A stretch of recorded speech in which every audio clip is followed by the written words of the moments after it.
10th class maths. तो देखो exercise 2.3 और क्वेश्चन नंबर है 3। पहली बात तो ये है कि इस क्वेश्चन पर कर लो टिक, क्योंकि 4 मार्क्स की कैटेगरी का ये क्वेश्चन है और बहुत ही इंपॉर्टेंट क्वेश्चन है। हालांकि एनसीईआरटी में तो एक ही दे रखा है, लेकिन मैं इसके एक के बेस पर 100 करा सकता हूं। कम से कम कितने करा सकता हूं? 100। इतनी जरूरत नहीं है ना? 100 कौन करेगा? एक ही कर ले वही बहुत है।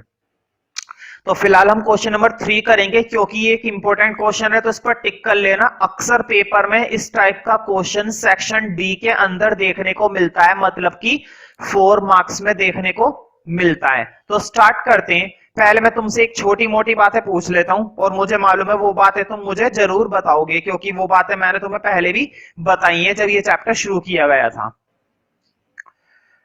तुमने देखा कि जो पोलिनोमियल होता है वो कई तरह के होते हैं। कई बार हमारे सामने कैसा पोलिनोमियल होता है? क्वाड्रेटिक। तुमने क्वाड्रेटिक पोलिनोमियल के बारे में खूब सुना है।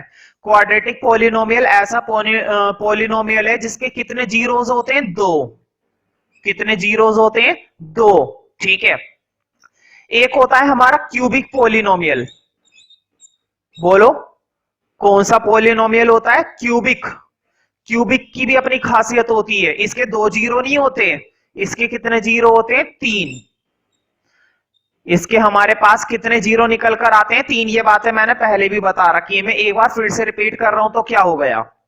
और फिर होता है हमारा बाय क्वाड्रेटिक पोलिनोमियल। कौन सा पोलिनोमियल? By quadratic. देखो क्वाड्रेटिक में होते हैं 2, क्यूबिक में होते हैं 3, बाय क्वाड्रेटिक में होते हैं 4 जीरो। कितने जीरो होते हैं? पूरे के पूरे 4 जीरो। हमेशा ध्यान रखना, क्वेश्चन हमें कौन सा पोलिनोमियल दे सकता है? By quadratic. क्वेश्चन हमें कौन सा पोलिनोमियल दे सकता है? क्यूबिक। जिस क्वेश्चन की मैं बात कर रहा हूं ना, 4 मार्क्स के क्वेश्चन की, या तो क्यूबिक देगा या फिर बाय क्वाड्रेटिक देगा। या तो क्यूबिक मिलेगा तुम्हें या फिर बाय क्वाड्रेटिक मिलेगा। कभी भी क्वाड्रेटिक नहीं मिलेगा 4 नंबर में। क्यों? क्योंकि ये छोटा क्वेश्चन होता है, और ये जो दोनों होते हैं नीचे वाले, ये थोड़े से लेंथी क्वेश्चन होते हैं, लेकिन क्वेश्चंस बहुत इजी होते हैं। क्वेश्चंस काफी इजी होते हैं। हालांकि तुम्हें पहले से मालूम होनी चाहिए बातें, ठीक है? तो क्वेश्चन या तो क्यूबिक देता है या बाय क्वाड्रेटिक देता है। अब तुम जरा क्वेश्चन नंबर 3 में देखकर बताओ उसने हमें कौन सा पोलिनोमियल दिया है। देखो अब मैं एक बार पोलिनोमियल पढ़ देता हूं। पहले मैं बिना क्वेश्चन पढ़े सीधा पोलिनोमियल लिख रहा हूं, कोई दिक्कत तो नहीं है ना? डायरेक्ट मैं पहले पोलिनोमियल लिख रहा हूं। देखो पोलिनोमियल है हमारे पास 3x की power 4 plus 6x cube minus 2x square minus 10x और माइनस हमारा 5। मुझे देखकर बताओ, हालांकि मैं सुन तो पाऊंगा नहीं, लेकिन तुम बता तो सकते हो ना कि ये कौन सा पोलिनोमियल है। बताओ पावर कितनी दिखाई दे रही है? 3 दिख रही है क्या? क्या हाईएस्ट पावर 3 है? नहीं, हाईएस्ट पावर कितनी है? 4। हमें क्या देखना होता है? हाईएस्ट पावर देखना होता है, और हाईएस्ट पावर कितनी दिखाई दे रही है? 4। इसका मतलब ये क्यूबिक तो नहीं है, ये बाय क्वाड्रेटिक है। ये कौन सा पोलिनोमियल है? By quadratic. ध्यान रखना, अगर बाय क्वाड्रेटिक पोलिनोमियल होता है तो कितने जीरो होते हैं? टोटल 4। अभी अभी मैंने बताया था ना, अगर पोलिनोमियल क्यूबिक होगा तो कितने जीरो होंगे? 3। और अगर बाय क्वाड्रेटिक पोलिनोमियल होगा तो कितने जीरोस होंगे? 4। तो कितने होने चाहिए? 4। अब मेरी बात को ध्यान से सुनो। क्वेश्चन अक्सर अगर 4 जीरो होंगे ना तो उसमें से 2 दे देगा। क्वेश्चन हमें कितने जीरो बता देगा? 2 जीरो। क्वेश्चन हमें कितने जीरो बता देगा? 2 जीरो। और बाकी के 2? बाकी के 2 क्या आसमान से तोड़ कर लाओगे? नहीं भाई, आसमान से तो नहीं तोड़ सकते। आजकल तो लोग पेड़ से अमरूद नहीं तोड़ पाते, आसमान से जीरो कहां से तोड़ेंगे? कोई बात नहीं, मैं तोड़वाऊंगा। तो बाकी के 2 हमें निकालने हैं। भाई 4 में से आधा काम क्वेश्चन ने कर दिया। कितने दे दिए क्वेश्चन ने? 2 दे दिए। अब क्या क्वेश्चन सारे देगा क्या? इतने सुस्त भी मत बनो। तुम क्या चाहते हो क्वेश्चन सारे दे दे? नहीं, क्वेश्चन सारे तो देगा नहीं। क्वेश्चन हमें कितने जीरो दे देता है? 2 जीरो। बाकी के 2 कहां से लाओगे? हम लेकर आएंगे भाई, बिल्कुल हम ही लाएंगे। चलो लाते हैं फिर। अब जरा क्वेश्चन पढ़ते हैं। अब क्वेश्चन अलग ही समझ में आएगा तुम्हें, मजा आ जाएगा जिंदगी का। देखते हैं जरा। Obtain all other zeros. Question ने बोला है बाकी के सभी जीरोस निकालिए इस पॉलिनोमियल के। पहले तो तुमने देखते ही पता लगा लिया कि इस पॉलिनोमियल के कितने जीरो होते हैं? 4 जीरो होते हैं। क्या पता क्वेश्चन ने दया करी हो, क्वेश्चन ने 1-2 जीरो दे दिए हो। बिल्कुल क्वेश्चन ने दया करी है, देखो आगे की दया। तो पॉलिनोमियल तो मैं पढ़ नहीं रहा, मैं आगे बढ़ रहा हूं क्योंकि पॉलिनोमियल मैंने ऑलरेडी लिख दिया है। ठीक है, एक बार फिर से रिपीट कर देता हूं। obtain all other zeros of, तो हमें पॉलिनोमियल दे रखा है if 2 of its zeros are, तो देखो क्वेश्चन ने हमें 2 जीरोस दे दिए और वो 2 जीरोस कौन कौन से दे रखे हैं ये बताया गया है। ये हमारा 5/3 और दूसरा यही है लेकिन वो नेगेटिव में है, -5/3। तो क्वेश्चन ने हमें 2 जीरोस दे दिए और बाकी के 2 पूछे हैं। तो टोटल कितने होते हैं? 4, जिसमें से 2 दे दिए थे और 2 बाकी के पूछे तो हम जरूर निकालेंगे।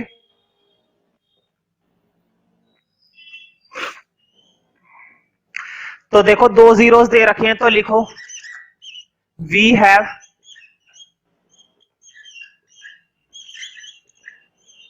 2 जीरोस।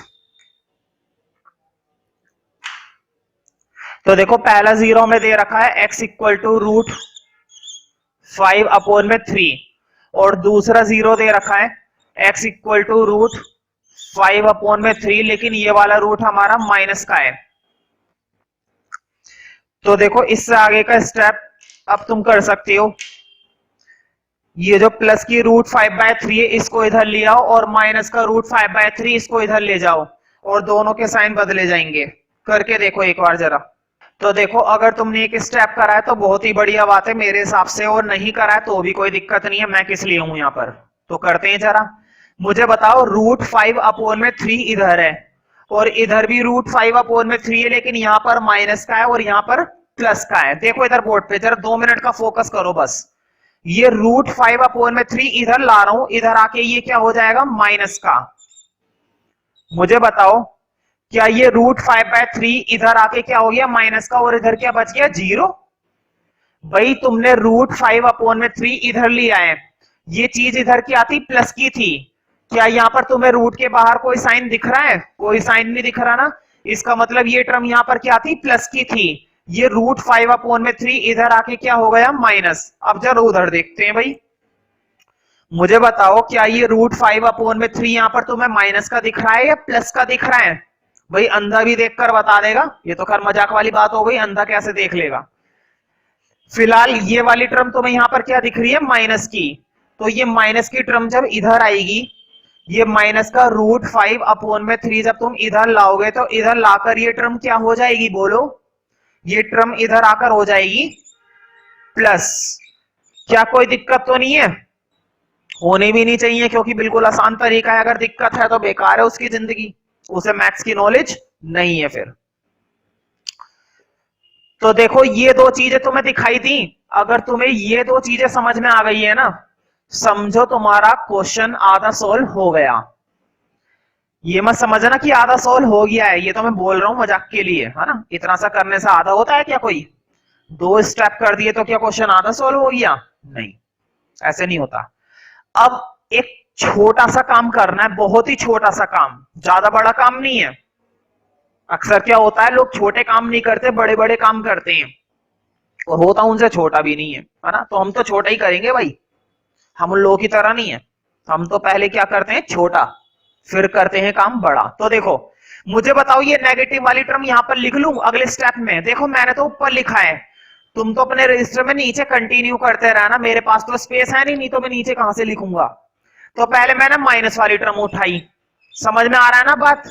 ब्रैकेट लगाओ, ये मेरा तरीका है। टीचर ने, कोई से भी टीचर ने कैसा भी बताया, मुझे उससे कोई मतलब नहीं है। मैं इतना जानता हूं कि मेरा तरीका फॉलो करोगे तो 100 के 100 क्वेश्चन एक ही बार में सही साबित होंगे। तुमने माइनस वाली टर्म लिखी, अब जरा प्लस वाली टर्म लिखो, x प्लस रूट 5 अपॉन में 3। मुझे बताओ क्या माइनस वाली टर्म और प्लस वाली टर्म तुमने लिखी या नहीं लिखी? मैं उम्मीद करता हूं तुमने लिख ली होगी ब्रैकेट लगाकर। तुम सोच रहे होंगे इन जीरो का क्या हुआ, ये जो इक्वल टू में जीरोस थी, इन जीरो का क्या हुआ, है ना? तो जो जीरोस थी उनको भूल जाओ, और अगर नहीं भूलना चाहते हो ना, नहीं भूलना चाहते हो, कोई बात नहीं, उसका भी जुगाड़ है, ये लो इक्वल टू में जीरो ही है। मैंने ये वाली टर्म लिखी और ये वाली टर्म लिखी, और दोनों को मैंने क्या कर रखा है बीच में, बताओ, मल्टीप्लाई। अब मैं तुमसे बिल्कुल एक बच्चों वाला फॉर्मूला पूछूंगा, और मुझे मालूम है वो फॉर्मूला तुम्हें जरूर मालूम होगा। बताओ, एक बार माइनस, एक बार प्लस, याद आया? एक बार टर्म होती है माइनस में और एक बार टर्म होती है प्लस में। बताओ फॉर्मूला बनता है ना, क्या बनता है? ए स्क्वायर माइनस बी स्क्वायर। बताने की तो जरूरत नहीं है ना, लिख मैंने इसलिए दिया था ताकि तुम्हें थोड़ा सा याद आ जाए। अब जरा इधर देखो, एक बार माइनस और एक बार प्लस, मुझे बताओ क्या फॉर्मूला होता है? ए का स्क्वायर माइनस बी का स्क्वायर, है ना? तो देखो, ए का स्क्वायर मतलब एक्स का स्क्वायर, क्लियर, माइनस। अब बी का स्क्वायर, मुझे बताओ क्या ये बी, ये वाली टर्म नहीं है, रूट 5 अपॉन में 3? भाई एक बार ए माइनस बी और एक बार ए प्लस बी, एक बार ए माइनस बी और एक बार ए प्लस बी। एक बार तो हम करेंगे इसका स्क्वायर, देखो इधर बोर्ड पे, एक बार तो कर दिया तुमने एक्स का स्क्वायर और एक बार कर दिया बी का स्क्वायर, मतलब कि रूट 5 अपॉन में 3 का स्क्वायर। तो तुमने रूट 5 अपॉन में 3 का भी क्या कर दिया, अगले स्टेप में स्क्वायर कर दिया। तुम फिर से पूछोगे भैया जीरो कहां गया, मैं फिर से बोलूंगा यहीं पर, ये कहीं नहीं गया। जीरो को कौन ले जाएगा? जीरो को तो जीरो वाला बंदा नहीं ले जाना चाहता। अब मैं ऊपर वाला स्टेप रब कर रहा हूं। अब मैं तुमसे बिल्कुल बच्चों वाली बात पूछूंगा, एक्स का स्क्वायर तो ऐसे ही रहा है ना, मुझे बताओ क्या रूट से स्क्वायर कट सकता है? बिल्कुल, स्क्वायर से अंदर वाला रूट या अंदर वाले स्क्वायर से बाहर वाला रूट हमेशा कट जाता है। क्या दिक्कत है, काटो, काटने में क्या जा रहा है, ये लो काट दिया। क्या बचा? सिर्फ 5 अपॉन में 3 और इक्वल टू में 0। अब तुम्हें मालूम है मैं क्या करने वाला हूं, भाई एलसीएम लेंगे। बचपन से एक चीज हमें सिखाई गई है, क्या लेना? एलसीएम लेना।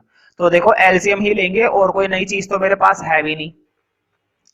तो देखो एक्स स्क्वायर के नीचे क्या लगा हुआ है? 1, और 1 और 3 का एलसीएम बोलो, 1 और 3 का एलसीएम क्या आएगा? 3। तो देखो एलसीएम लेती 3 की इधर कर दी 3x स्क्वायर और माइनस का 5 इक्वल टू 0। देखो पहला क्वेश्चन है, हालांकि एनसीईआरटी के अंदर इस टाइप का एक ही क्वेश्चन दे रखा है, तुम खुद ही देखो इस एक्सरसाइज में या अगली एक्सरसाइज में इस टाइप के बहुत ही कम क्वेश्चन है। पूरे चैप्टर में तुम इस टाइप के 2 क्वेश्चन भी या 3 क्वेश्चन भी नहीं ढूंढ सकते, 5 भी नहीं ढूंढ सकते, ठीक है? तो ये पहला क्वेश्चन है इसलिए टाइम लग रहा है, और अगर पहला क्वेश्चन बहुत ही अच्छे से चिपक गया दिमाग में तो उसके बेस पर तुम पहले के बेस पर 50 कर सकते हो। 50 के बेस पर सोचो कितने कर सकते हो, है ना? कितनी बड़ी बात। लेकिन पहले एक तो कर लो, पता चले वो एक भी ढंग से नहीं आया, है ना? एलसीएम ले लिया था ना, मुझे बताओ 3 इधर डिवाइड है, उधर जाके क्या हो जाएगा? 0 से मल्टीप्लाई। क्या मैं 3 की 0 से करके खत्म कर दूं? भाई कर देते हैं खत्म, पूछना क्या है। खत्म करने के बाद ये जो चीज बची है ना,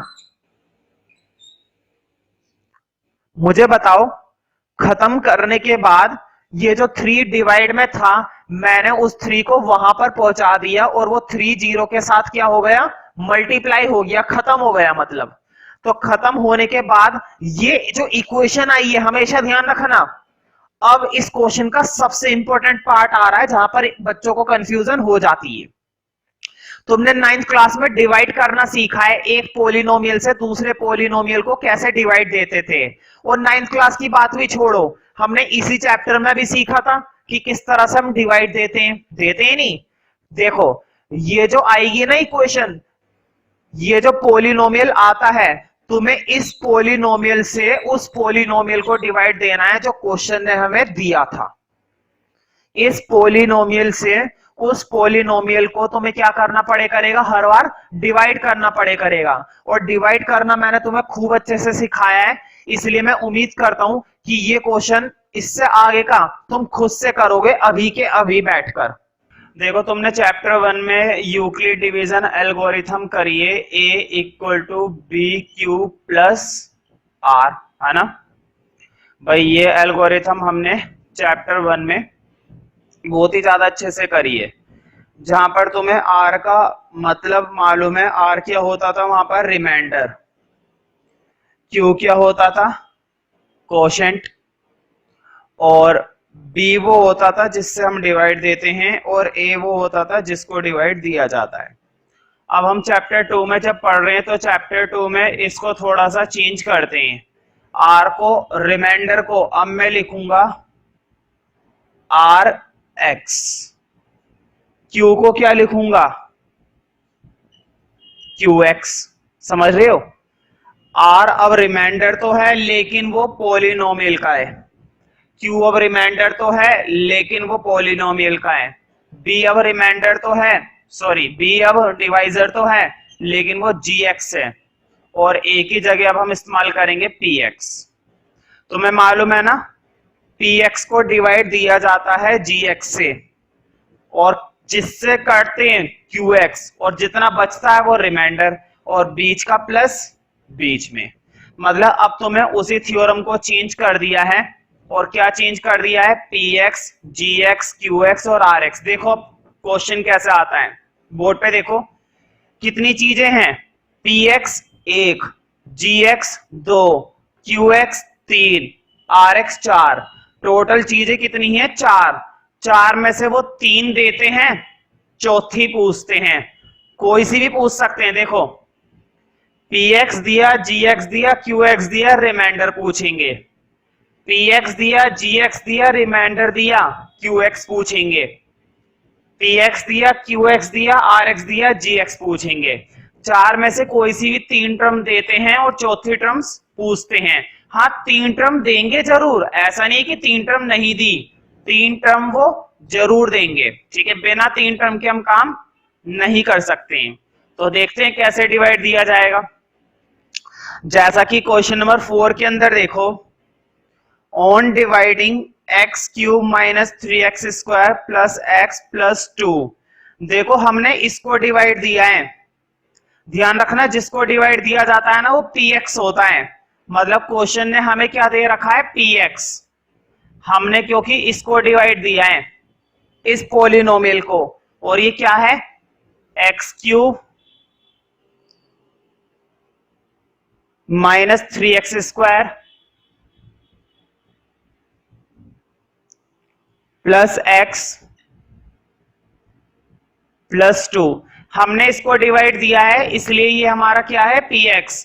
हम जिसको डिवाइड देते हैं ना उसको क्या बोलते हैं, px बाय अ पोलिनोमियल। और किससे डिवाइड दिया है, gx से। देखो लिखा हुआ है बाय अ पोलिनोमियल gx, लेकिन क्या क्वेश्चन के अंदर हमें gx दिया हुआ है, नहीं, तो क्वेश्चन मार्क लगा दिया।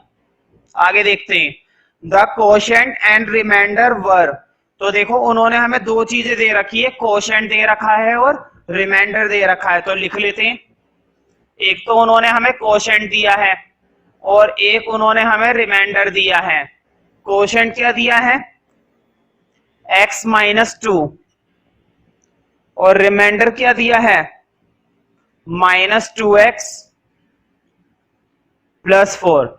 मैं फिर से रिपीट कर देता हूं, मैंने पहले बताया था इन 4 में से वो 3 चीजें देते हैं और चौथी चीज पूछते हैं। देखो फॉर्मूला क्या बताया मैंने, px बराबर होता है gx into Q X plus R X. देखो क्वेश्चन ने हमें px दे रखा है, क्वेश्चन ने हमें gx नहीं दिया, क्वेश्चन ने हमें qx दिया है और rx दिया है। rx मतलब रिमाइंडर और qx मतलब कोशेंट। तो जो 3 चीजें दे रखी है ना वो 3 चीजें डाल दो। अब देखते हैं क्या होता है डालने पर। मुझे बताओ, मैं px की जगह px डालूंगा, gx की जगह कुछ नहीं डालूंगा, क्यू एक्स की जगह क्यू एक्स और आर एक्स की जगह आर एक्स। अब देखो कैसे करेंगे। तो पी एक्स की जगह पी एक्स, नीचे स्पेस कम है, या फिर मैं एक काम कर रहा हूं यहां पर लिख देता हूं। देखो पी एक्स की जगह पी एक्स डाल रहा हूं, X cube minus 3x² plus X plus 2 equal to G X तो दिया नहीं है तो जी एक्स को ऐसे ही रहने दो। हाँ लेकिन क्यू एक्स दे रखा है, देखो क्यू एक्स है हमारे पास x माइनस 2 प्लस, तुम सोच रहे होंगे मैंने स्क्वायर ब्रैकेट में क्यों रखा है, वो तो अपनी मर्जी है, स्क्वायर ब्रैकेट में रखो या सिंपल ब्रैकेट में रखो, ठीक है, लेकिन रखना ब्रैकेट में क्योंकि बाहर क्या लगा हुआ है gx। अब rx डाल दो, देखो rx उन्होंने हमें दिया है माइनस 2x प्लस 4, ये दे रखा था। अब इतनी सारी चीजें मैं रब कर देता हूं क्योंकि ये सारी वैल्यूज तो मैंने डाल दी है। अच्छा मुझे बताओ, बोर्ड पे देखो इधर, ये माइनस का 2x है, इधर आके क्या हो जाएगा प्लस। जब भी कोई चीज इधर माइनस होती है तो वो माइनस वाली टर्म इधर आके क्या हो जाती है प्लस, और ये क्या है प्लस का 4, इधर आके क्या हो जाएगा माइनस। जब भी कोई टर्म इधर माइनस है तो उधर जाके हो जाती है प्लस, और इधर प्लस है तो उधर जाके हो जाती है माइनस। तो वही काम हम इस क्वेश्चन के अंदर भी करेंगे, तो देखते हैं। देखो माइनस का 2x मैं इधर लेकर आ रहा हूं,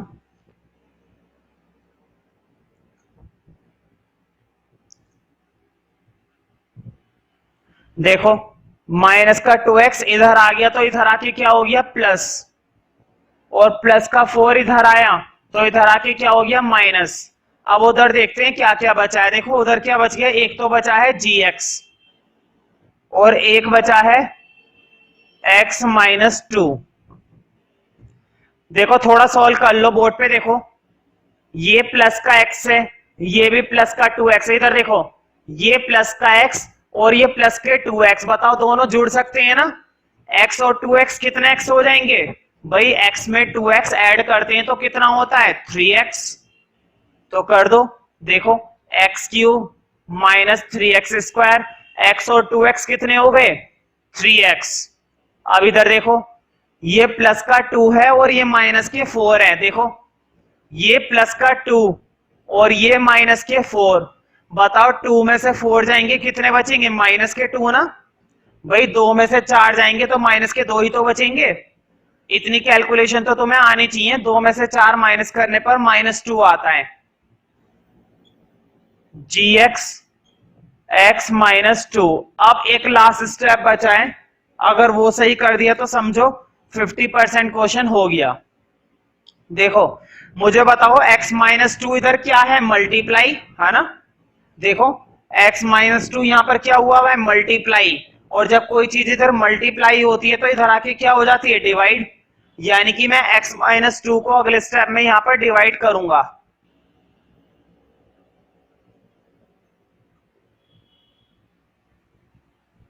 तो देखो वो टर्म इधर आके क्या हो गई अपोन में, मतलब डिवाइड हो गई। अब बस तुम्हें क्या करना है डिवाइड करना है, तुम्हें x माइनस 2 से इस पोलिनोमियल को क्या देना है डिवाइड, और डिवाइड देना तुम्हें आता है, मैंने पहले के क्वेश्चनों में डिवाइड देना खूब सिखाया है।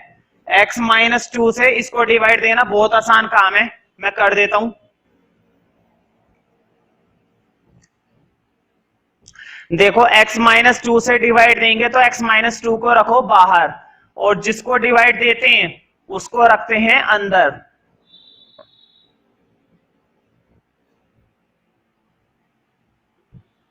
अब देते हैं डिवाइड, तो देखो डिवाइड देते ही जो भी बचेगा वो हमारा gx होगा,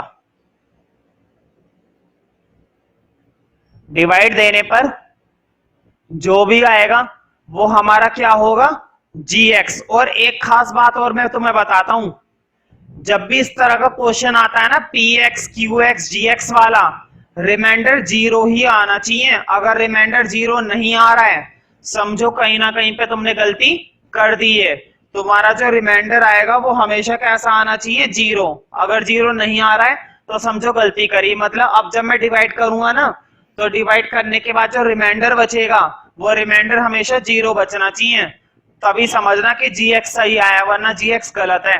अब देखो डिवाइड कैसे करना है। देखो यहाँ पर x की पावर 1 है, यहाँ पर x की पावर 3 है। तुम्हें मालूम है ना x की पावर 3 कितने से मल्टीप्लाई देना पड़ेगा भाई, कितने से मल्टीप्लाई देना पड़ेगा, एक्स स्क्वायर से। मैं तुम्हें बिल्कुल बच्चों वाला तरीका बताता हूँ किस तरह से डिवाइड देते हैं। वैसे तो तुम्हें पहले से मालूम होना चाहिए। मुझे बताओ इसके अंदर हाईएस्ट पावर कितनी है, एक्स क्यूब। भाई हाईएस्ट यही तो है। इस पोलिनोमियल के अंदर क्या कोई और हाईएस्ट दिखाई दे रही है, नहीं। बताओ क्या पावर 2 हाईएस्ट होती है, नहीं। पावर 3 हाईएस्ट है, तो यहां पर हमने हाईएस्ट उठा ली एक्स की पावर 3। अब मुझे बताओ इसके अंदर हाईएस्ट क्या है, इसके अंदर हाईएस्ट है एक्स की पावर 1। बताओ पावर 3 में से 1 जाएगी, कितना बचेगा कटने के बाद, एक्स स्क्वायर। तुम्हें मल्टीप्लाई एक्स स्क्वायर से देनी है, तुम्हें मल्टीप्लाई किससे देनी है, एक्स स्क्वायर से। तो दे देते हैं, देखो बोर्ड पे एक्स स्क्वायर से मल्टीप्लाई दूंगा मैं। बोर्ड पे देखो एक्स स्क्वायर की एक्स से करी कितना आ गया, एक्स क्यूब। एक्स स्क्वायर की 2 से करी कितना आ गया, ध्यान रखना माइनस का है, तो माइनस प्लस माइनस का 2x स्क्वायर। और तो कुछ नहीं बचा ना। अब साइन चेंज, बोर्ड पे देखो ये प्लस है तो ये क्या हो जाएगा माइनस, ये माइनस का साइन है तो ये क्या हो जाएगा प्लस। अब काट देते हैं, बोर्ड पे देखो ये प्लस का एक्स क्यूब, ये माइनस का एक्स क्यूब, ये तो गया। देखो माइनस का 3, ये जो नीचे साइन होता है ना माइनस का, अब इसे भूल जाया करो। अब हमारा जो नया साइन है वो कौन सा है, प्लस वाला है। इस पुराने साइन से हमें कोई मतलब नहीं होता, ये जो मैं सर्कल में लिखता हूं ना ये होता है अब हमारा साइन। मतलब माइनस को भूल जाओ। अब ये 2 कैसा बन चुका है, प्लस का। अब देखो माइनस के 3 और प्लस के 2, बोर्ड पे देखो माइनस के 3 प्लस के 2। बताओ माइनस का 1 बचेगा ना, माइनस के 3 प्लस का 2 यानी कि माइनस का 1x स्क्वायर। और 1 को लिखो या मत लिखो, तो 1 को हटा दो। हाँ लेकिन माइनस को नहीं हटा सकते, माइनस लगा रहेगा। बाकी उतार देते हैं, प्लस का 3x माइनस के 2। अब आगे का डिवाइड करते हैं। फिर से मुझे बताओ ये जो पोलिनोमियल बचा है इसके अंदर हाईएस्ट पावर क्या है। देखो इसके अंदर हाईएस्ट पावर है एक्स स्क्वायर, उठा लो पूरा, साइन के साथ लेते हैं। माइनस है तो माइनस और प्लस है तो प्लस। अब यहां पर हाईएस्ट क्या है, फिर से एक्स है। अब देखो फिर से कटेगा। बताओ एक्स की पावर 2 में से एक्स की पावर 1 चली गई, एक्स बचा और वो भी माइनस का, है ना भाई। ये तो माइनस करना आता है ना। देखो एक्स की पावर 5 में से एक्स की पावर 3 डिवाइड करेंगे तो 3 5 में से जाएगा, कितना बचेगा 2। तो बिल्कुल वही काम कर रहे हैं। तो डिवाइड करा है बस, माइनस का एक्स रह गया, यानी कि मल्टीप्लाई में दूंगा माइनस के एक्स से। तो माइनस के एक्स से मल्टीप्लाई दी, बोर्ड पे देखो माइनस की एक्स से करी माइनस का एक्स स्क्वायर, माइनस की एक्स की माइनस 2 से करी। ध्यान रखना जब माइनस 2 की माइनस एक्स से की जाएगी तो माइनस माइनस हो जाएगा प्लस 2x। भाई माइनस 2 की माइनस एक्स से करने पर माइनस माइनस प्लस हो जाते हैं। अब देखो ये तो माइनस से बन गया प्लस, साइन बदलना मत भूले करो, साइन बदलना बहुत जरूरी है। और ये प्लस से क्या हो गया माइनस, जो माइनस होता है उसे प्लस और जो प्लस होता है उसे माइनस, हमेशा सारे साइन बदल दिया करो। अब देखते हैं, देखो बोर्ड पे ये माइनस का एक्स स्क्वायर है, ये प्लस का एक्स स्क्वायर है। माइनस भूल जाया करो, माइनस की कोई वैल्यू नहीं है। ये माइनस का एक्स स्क्वायर, ये प्लस का एक्स स्क्वायर, इसे काट दो। अब इधर देखो प्लस का 3, माइनस प्लस वाला साइन भूल जाओ कि प्लस था, प्लस 3 माइनस 2। बताओ 3 में से 2 जाएंगे, कितने बचेंगे 1। तो 1 ने लिखा मैंने क्योंकि 1 को लिखने की जरूरत नहीं है, बाकी माइनस 2 ऐसे ही बचा रहा। अब तो तुम्हें मालूम ही है, देखो बिल्कुल। फिर से देखो बोर्ड पे, यहां पर हाईएस्ट पावर क्या है x, और यहां पर भी हाईएस्ट पावर क्या है x। x से x कट गया, मल्टीप्लाई किससे करने वाले हैं 1 से, तो कर दो। देखो प्लस 1 से मल्टीप्लाई करी, प्लस 1 से मल्टीप्लाई करने पर तुम्हें मालूम है सेम आ जाता है। x माइनस 2 की 1 से करोगे x माइनस 2 ही आएगा, पूरे ही कट गया। देखो साइन चेंज नहीं करे, मेरे ध्यान नहीं रहा, साइन चेंज कर देता हूं, माइनस और ये तुम्हारा प्लस। तो देखो ये प्लस का x, ये माइनस का x, ये माइनस के 2, ये प्लस के 2, ये पूरा ही हमारा कट गया जीरो। मैंने बताया था रिमाइंडर हमेशा क्या बचता है इस टाइप के क्वेश्चन में, जीरो। अब तुम सोच रहे होंगे कि gx की वैल्यू क्या है, gx का आंसर हुआ क्या? तो ध्यान रखना gx का आंसर ये होता है, यहां पर जिससे डिवाइड देते हो ना वो होता है gx का आंसर। तो gx आ गया हमारा ये, है ना। तो फैक्टर बनाने की जरूरत नहीं है, हालांकि क्वाड्रेटिक दिख रहा है तुम्हें, जो gx की वैल्यू दिखाई दे रही है वो क्वाड्रेटिक है, तो तुम्हें इसके फैक्टर बनाने की कोई जरूरत नहीं है, ये gx का हमारा फाइनल आंसर है।